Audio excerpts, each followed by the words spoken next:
Welcome back. सबसे पहले आपको बताएं कि सुन्नी इत्तेहाद कौंसिल की मखसूस नशिस्तों से मुतालिक केस का फैसला महफूज। इलेक्शन कमीशन ने फ्रीकैन के दलाइल मुकम्मल होने के बाद फैसला महफूज किया। चीफ इलेक्शन कमिश्नर की सरबराही में 5 रुकनी कमीशन ने इसकी समाअत की और पीपल्स पार्टी और JUI ने सुन्नी इत्तेहाद कौंसिल को मखसूस नशिस्तें देने की मुखालफत की। सुन्नी इत्तेहाद कौंसिल ने कोई लिस्ट नहीं दी, अब लिस्ट जमा नहीं हो सकती। वकील कामरान मुर्तजा ने यह मौक़िफ़ अपनाया, जबकि आज़म नज़ीर तारड़ ने यह कहा कि आज़ाद उम्मीदवारों को कोटा देने का कानून नहीं है। सुप्रीम कोर्ट में खदशे का इजहार किया कि इंतखाबी निशान नहीं होगा तो मखसूस नशिस्तें नहीं मिलेंगी। बैरिस्टर अली जफर ने यह दलाइल दिए और इलेक्शन कमीशन हुकाम ने पार्टी ज्वाइन करेंगे तो नशिस्तें मिल जाएंगी, ये कहा गया इलेक्शन हुकाम की जानिब से। ये बैरिस्टर अली जफर ने मौक़िफ़ अपनाया और साथ ही साथ आपको बताएं कि चीफ इलेक्शन कमिश्नर ने यह इस्तफसार किया कि क्या ये सुप्रीम कोर्ट के फैसले में मौजूद है।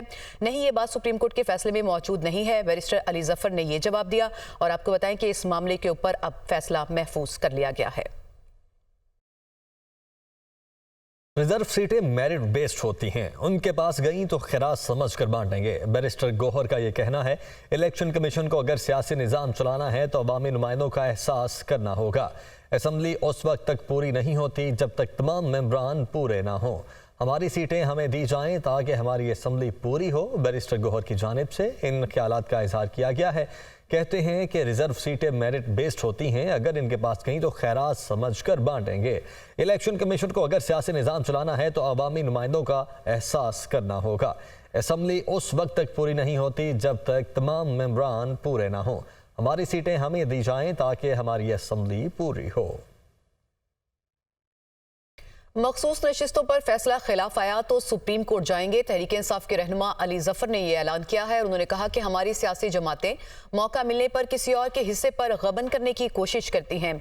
अगर गैर कानूनी गबन हो गया तो सुप्रीम कोर्ट जाएंगे। अगर ऐसा हुआ तो सदर, स्पीकर और डिप्टी स्पीकर का इलेक्शन मतनाज़ी हो जाएगा। और उन्होंने साथ साथ ये भी कहा कि रिजर्व सीटों का हिस्सा कोई खैरात नहीं बल्कि हमारा हक है।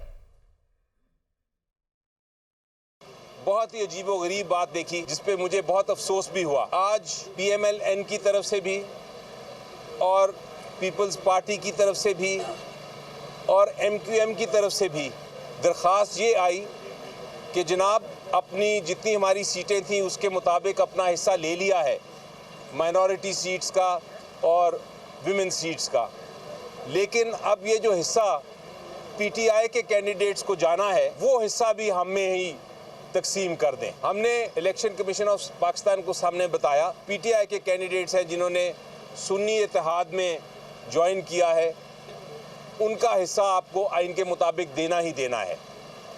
हमने ये भी कहा कि आप ये खाली भी नहीं छोड़ सकते। बहस ये की गई कि जनाब सुन्नी इत्तेहाद ने लिस्ट नहीं दी। उसका जवाब दिया कि बिल्कुल दुरुस्त है, लिस्ट नहीं दी, लेकिन इसमें कहाँ कतगन है कानून में कि आप दोबारा लिस्ट नहीं दे सकते। हम सब की उम्मीद ये है कि आइन और कानून के मुताबिक फ़ैसला होगा।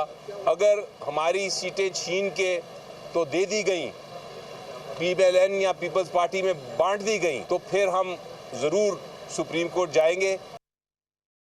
इलेक्शन कमीशन को लिखा गया सुन्नी इत्तेहाद काउंसिल का खत मंजर आम पर आ गया है। इलेक्शन कमीशन का सुन्नी इत्तेहाद काउंसिल को सेक्शन 206 पर अमल दरामद से मुतल्लिक मुरासला।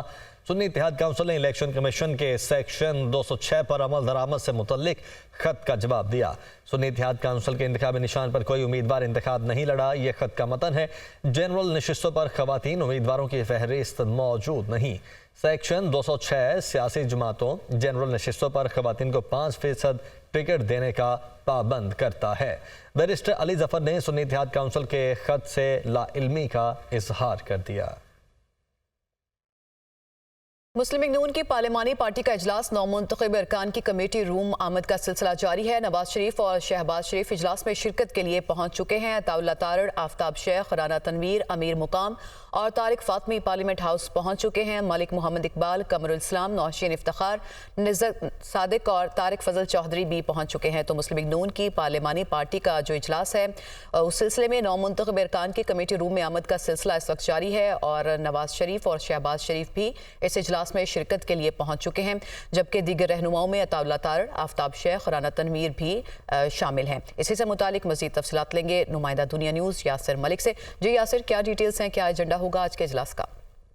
देखें, आज मुस्लिम लीग नून की पार्लिमानी पार्टी का इजलास जो है वो कौमी असम्बली में होगा और इस हवाले से जो मियां शहबाज शरीफ हैं, जो वजीर आजम की उम्मीदवार हैं मुतफिका तौर पर, वो भी पहुंच चुके हैं कौमी असम्बली। और इसी तरह से जो उनके कायद है नवाज शरीफ वो पहुंचे हैं, इसाक डार उनके यहाँ है, ख्वाजा साद रफीक जो है वो भी उनके हमरा है, जब साथ में अयाज सादिक जो है वो भी उनके हमरा पहुंचे हैं। और इस वक्त जो कायदे ईमान है सेनेट में इसाक डार उनकी रूम में मौजूद हैं। तमाम तर लीडरशिप और मशावरत जो है वो इस वक्त की जा रही है, जबकि दूसरी जानिब जो मुस्लिम लीग नून के 9 मुंतखब अरकान कौमी असम्बली हैं वो भी इस वक्त पहुंचना शुरू हो चुके हैं, क्योंकि आज मुस्लिम लीग नून की पार्लिमानी पार्टी का इजलास जो है वो होना है नवाज शरीफ की जेर सदारत। और इस इजलास में जो शहबाज शरीफ को वजीर आजम नामजद किया गया है उस फैसले की दोबारा जो है वो तौसीक की जाएगी।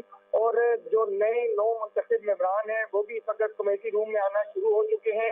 और उनकी अगर बात की जाए तो उनमें जो अताउल्लाह तारण है, आफ्ताब शेख हैं, शिजा ख्वाजा और रुबीना खुर्शीद आलम जो है वो पहुंची है। इसी तरह से तारिक फातमी, मोहम्मद इकबाल, कमरुल इस्लाम, राना तनवीर हुसैन भी जो है वो parliament house committee room number 2 में मौजूद है। और इस वक्त तमाम तर अरकान जो है वो कमेटी रूम में मौजूद है, जबकि जो सीनियर लीडरशिप है जो कि मदद है वो सेनेट में कायदेमान सेनेटर इसाक डार के रूम में मौजूद है। और वहाँ पर इस वक्त मुशावरत का सिलसिला जो है वो जारी है। सही, बहुत शुक्रिया यासिर, आपने तफसीलात बताई। स्पीकर मलिक अहमद खान की ज़ेर सदारत पंजाब असम्बली का इजलास। वज़ीर आला मरियम नवाज की अपोजिशन रहनुमा राना आफ्ताब से उनकी नशिस्त पर जाकर मुलाकात। इजलास में रवा माली साल का बकिया मुद्दत का बजट मंजूरी के लिए पेश किया जाएगा। निगरान हुकूमत के मंजूर करदा बजट की 29 फरवरी को मुद्दत खत्म हो जाएगी। लियाकत अंसारी नुमाइंदा खुसूसी हमारे साथ मौजूद हैं। लियाकत, इजलास जारी है, इस वक्त की क्या अपडेट्स हैं?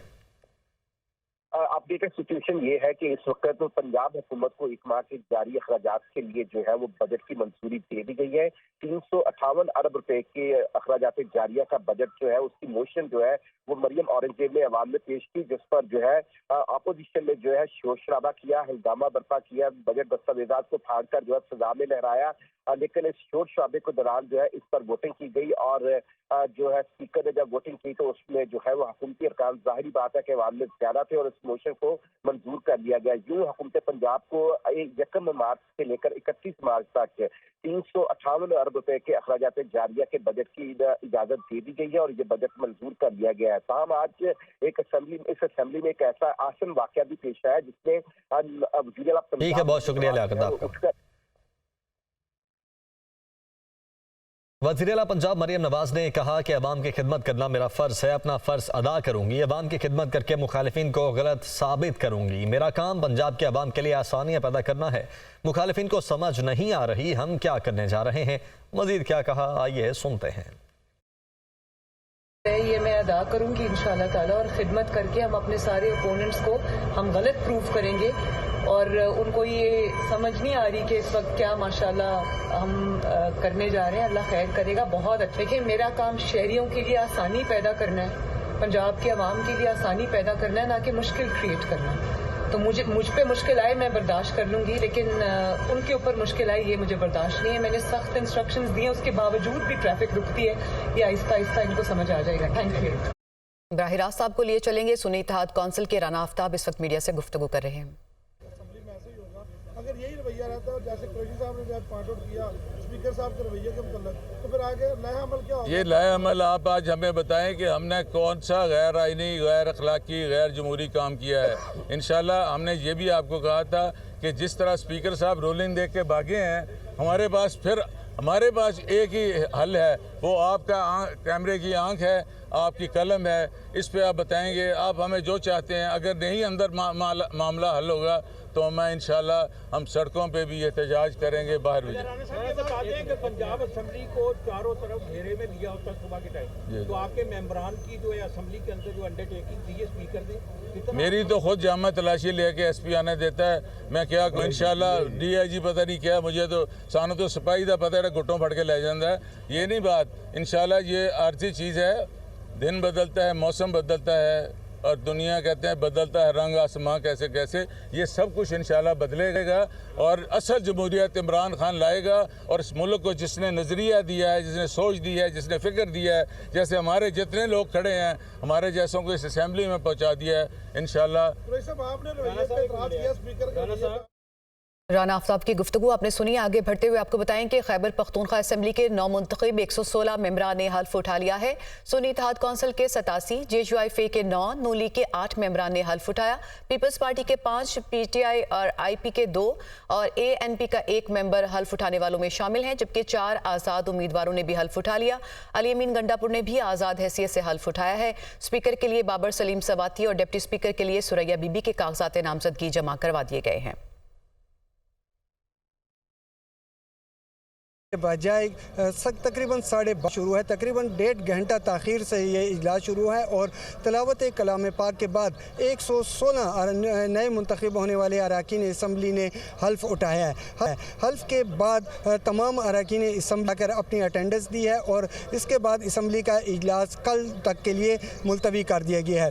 आज अगर हम असम्बली इजलास के हवाले से बात करें कि पार्टी पोजीशन इसमें क्या रही है, तो सुन्नी इत्तेहाद कौंसिल के आज 87 अरकान असम्बली जो थे उन्होंने यहाँ पर हाज़िरी दी है, जबकि जमीयत उलमाए इस्लाम के 9 अरकान असम्बली जो थे वो यहाँ पर मौजूद है। इसके साथ साथ मुस्लिम लीग नून के 8, जबकि पाकिस्तान पीपल्स पार्टी की जानिब से 5 अरकान असम्बली जो थे वो आज असम्बली में मौजूद थे।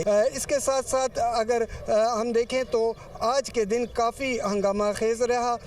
कई जो मुंतखब अरकान असम्बली हैं उनके साथ उनके मेहमान जो थे वो काफ़ी ज़्यादा थे, जिसके बायस असम्बली न सिर्फ असम्बली हाल बल्कि पूरा असम्बली का जितना भी अहाता है वो काफ़ी बड़ी तादाद में से भरा हुआ था। तकरीबन 200 की गुंजाइश है, जबकि 3000 से ज़ायद लोग जो हैं वो आज मौजूद रहे। जी, PTI की नामजद खातून डेप्यूटी स्पीकर के मुताबिक असम्बली चलाना एक मुश्किल काम होगा, लेकिन बेहतरीन अंदाज से चलाने की कोशिश करूँगी। उनके मुताबिक चित्राल से जनरल नशिस्त पर मुंतखब होना और फिर डेप्यूटी स्पीकर बनना किसी एजाज़ से कम नहीं है। नामजद डेप्यूटी स्पीकर सुरैया बीबी का मजीद क्या कहना है, ज़ीशान काका खेल बता रहे हैं। खैबर पख्तूनख्वा असम्बली में कामयाब होने वाली पाकिस्तान तहरीक इंसाफ की हिमायत याफ्ता उम्मीदवार सुरैया बीबी हमारे साथ मौजूद है, जिनका ताल्लुक चतराल से है। आप बताएं, चतराल जैसे पासमानदा इलाके से आप मुंतखब हुई है, वो भी जनरल नशिस्त पर, क्या कहिए कितना स्ट्रगल का काम था? स्ट्रगल तो बहुत ज़्यादा मैंने की, लेकिन जनरल नशिस्त जिस तरह आपने बताया कि खातून हो के आपने इलेक्शन लड़ी, तो मैं आपको ये बताते चलूँ कि माशाल्लाह हमारे चतराल में ख़वातीन सारे वेल एजुकेटेड हैं। इस हिसाब से अगर आप देख ले तो एजुकेशन का भी हमारा रेशो 62% है, तो कोई ख़ास मुश्किलात हमें पेश नहीं आती लोगों को मोबिलाइज़ करने में। और दूसरी बात यह है कि हम लोगों ने 2007 से पाकिस्तान तहरीक इंसाफ के साथ मैंने काम किया, तो हमारे तंजीमात हैं लोकल लेवल पर, हम ख़वातीन को सारे अपने इलाके के लोगों को हम लोगों ने अवेयर किया है कि पार्टी के काम किस तरह चलाते हैं। तो इस चैनल से हम लोगों ने काम किया तो कोई ज़्यादा मुश्किलात हमें पेश नहीं आई। जी बिल्कुल, जैसा कि आपने सुना कि खैबर पख्तूनख्वा असम्बली की मेंबर बन गई है और इनके मुताबिक PTI जो है भरपूर तरीके से खैबर पख्तूनख्वा भर में तरक्याती काम करेगी। जी, JUIF ने खैबर पख्तूनख्वा में स्पीकर, डेप्यूटी स्पीकर और वज़ीर आला के इलेक्शन का बाइकआउट कर दिया। अकरम दुरानी ने मीडिया से गुफ्तगू करते हुए कहा कि इस इलेक्शन को तस्लीम नहीं करते। पाकिस्तान की तारीख में इससे शर्मनाक इलेक्शन कभी नहीं हुआ। फैसला किया है पूरे मुल्क में हम हुकूमत का हिस्सा नहीं बनेंगे। ये इलेक्शन हम तस्लीम नहीं करते। इसकी जिस अंदाज में भी मज़ामत की जाए वो कम है, चूँकि पाकिस्तान की तारीख में इतना शर्मनाक इलेक्शन कभी नहीं हुआ है। पूरे मुल्क में हम हुकूमत का हिस्सा नहीं बनेंगे, वरना बलूचिस्तान में हमारी मेजॉरिटी थी, वहाँ का अगर हम कोशिश करते तो वज़ीर आला भी हमारा बन सकता था। हमने वहाँ पर भी अपोजिशन का रोल अदा किया। मरकज़ में भी मुस्लिम लीग वाले आए थे मौलाना साहब के पास, उन्होंने रिक्वेस्ट की, लेकिन हमने फैसला किया कि हम अपोजिशन में बैठना चाहते हैं। खैबर पख्तूनख्वा असेंबली का इजलास बदनज़मी का शिकार रहा। अरकान के रिश्तेदार और वर्कर्स की बड़ी तादाद असेंबली पहुंच गई और वर्कर्स ने हॉल में दाखिले के लिए स्पीकर चैम्बर के करीब दरवाज़ा भी तोड़ डाला। अपोजिशन सोबिया खान ने घड़ी लहराई और मेहमानों की गैलरी में बैठे अफराद ने बोतलें और जूते उछाल दिए। इस तरह से जो खैबर पख्तूनख्वा असेंबली का इजलास था वो बदनज़मी का शिकार रहा।